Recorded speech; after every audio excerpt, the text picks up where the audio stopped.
کی اشاعت جیسے شروع ہوئی، تبلیغ پیغمبر اسلام نے شروع کی، تو بڑی مخالفتیں ہوئیں، بڑی مزاحمتیں ہوئیں، بہت روڑے اٹکائے گئے،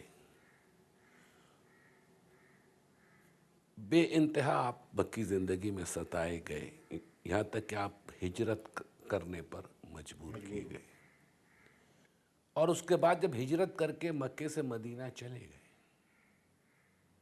اور مدینے میں اسلامی ریاست بھی قائم ہو گئی، تب وہی مکے کے دشمنوں نے پے در پے مدینے پہ اٹیکس کیے۔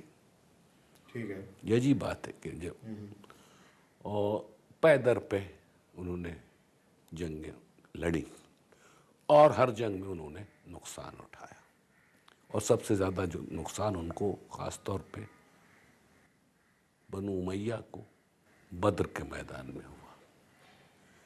ان کے سارے سرکردہ جو رہنما تھے وہ مارے گئے۔ وہ مارے گئے، لیکن ہمت نہیں ہاری، پے در پہ انہوں نے بدلہ لینے کی ٹھان لی اور چراغ اسلام کو گل کرنے کی، لیکن ہر کوشش میں وہ ناکام رہے۔ پھر انہوں نے اور دشمنوں کو بھی ملا لیا اپنے ساتھ، یہود کو بھی ملا لیا، دیگر قبائل کو بھی۔ بالآخر اسلام کو اللہ کی تائید حاصل تھی، پیغمبر اسلام کو خاص کرم تھا اللہ کا، نصرت شامل حال رہی ہر میدان جنگ میں۔ یہ بنو امیہ اور دشمنان اسلام بالخصوص جن کا تعلق مکے سے تھا، وہ فتح مکہ کے موقع پر سرنڈر کرنے پر مجبور ہوئے۔ اسے آپ فال آف مکہ کہیں کہ ٹھیک ہے۔ فتح مکہ، کیونکہ بلڈ لیس ہے ریولیوشن، لیکن they were forced to surrender۔ انہوں نے دیکھ لیا کہ اب چارہ ہی نہیں ہے کوئی اور، there is no way out، اب مقابلے کی سکت بھی نہیں ہے، وہ ایک پولیٹیکل سروائیول اس میں نظر آیا کہ اب ساتھ بیٹھ جاؤ۔ اور ساتھ ہی انہوں نے اسلام بھی قبول کر لیا، اسلام کا لبادہ بھی اوڑھ لیا۔ تو آپ سوچ سکتے ہیں کہ جنہوں نے ساری زندگی جو ہے وہ ایک عرصہ مخالفت میں گزارا ہو، جنگیں لڑی ہوں، جانی اور مالی نقصانات اٹھائے ہوں، وہ اچانک تو اپنی فکر نہیں بدل سکتے، ذہن نہیں بدل سکتے۔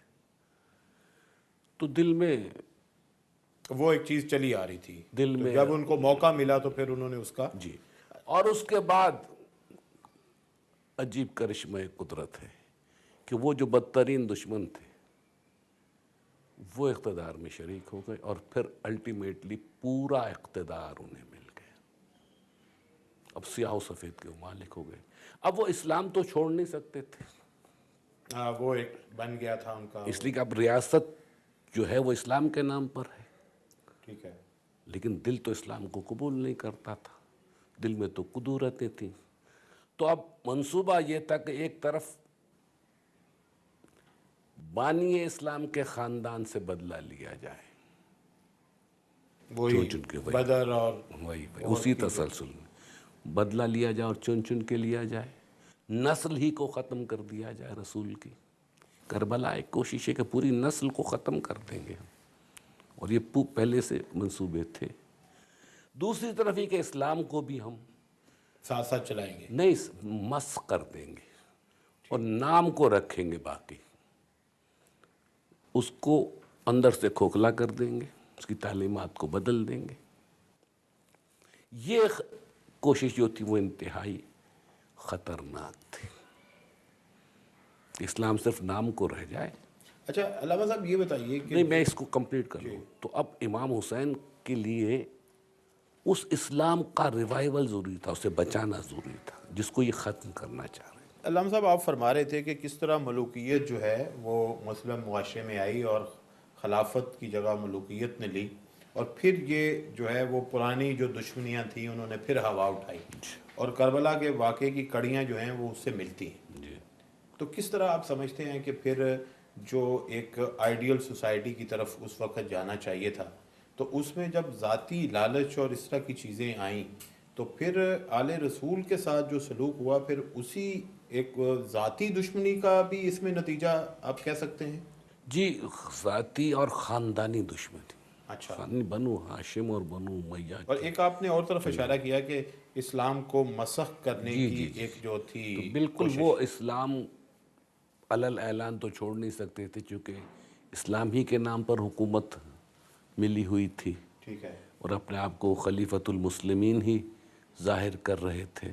اچھا، جو اس وقت کا سینیریو تھا اگر آپ اس کو ایک ریکال کرتے ہیں، اور پورا عرب کا جو معاشرہ تھا، تو اس میں جو نمایاں شخصیات تھیں اس میں ان کے ساتھ جو ہے وہ اس وقت کی حکومت جو ہے وہ اپنا ہم نوا بنانے کی کوشش کر رہی تھی.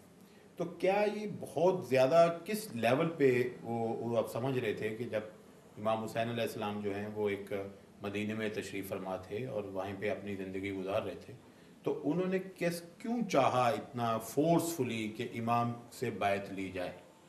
وہ فورسفلی اسی لیے چاہا کہ وہ چاہتے تھے کہ اسلام کو جو مس کر رہے تھے، اور بلکہ یزید کا تو پلان ہی یہی تھا کہ ٹوٹلی ختم کر دیں، لیکن وہ جانتا تھا اس راہ میں حائل امام حسین ہو سکتے ہیں یا اور دیگر کچھ اصحاب بھی تھے رسول کے، ان سے لہذا بیعت لینا ضروری سمجھا اس نے. اوتھینٹسٹی دینے کے لیے، اوتھینٹسٹی، بالکل، تاکہ اسے کہ اس اوتھینٹسٹی کی مل جائے. حکومت کی اوتھینٹسٹی اسی ہے کہ اگر اس لیول کے لوگ اس کی اور حمایت دوسری ایک بات یہ کہ اپنی حکومت کو لیگلائز کرنا چاہتا تھا، جو نو وے لیگل نہیں تھی. ایک اور بھی چیز ہے اس میں آپ کی میں جو رائے چاہوں گا کہ جو صلح امام حسن تھی، اس صلح کا کی یہ شک تھی کہ آئندہ جو خلافت ہے وہ اس خاندان میں نہیں ہوگی. بالکل یہ بھی تھی شرط، اور بہت ساری اور شرائط تھی، اس میں سے ہر شرط کو پامال کر دیا گیا. اچھا. لہٰذا وہ صلح نامہ تو اسی لیے کیا گیا تھا تاکہ اقتدار پوری طرح سے مل جائے، اور اقتدار ملتے ہی وہ صلح نامہ جو تھا وہ پاؤں تلے رون دیا گیا. اور اب ہر طرف جو ہے وہ شرق سے لے کے غرب تک ایک جابرانہ ملوکیت قائم ہو گئی.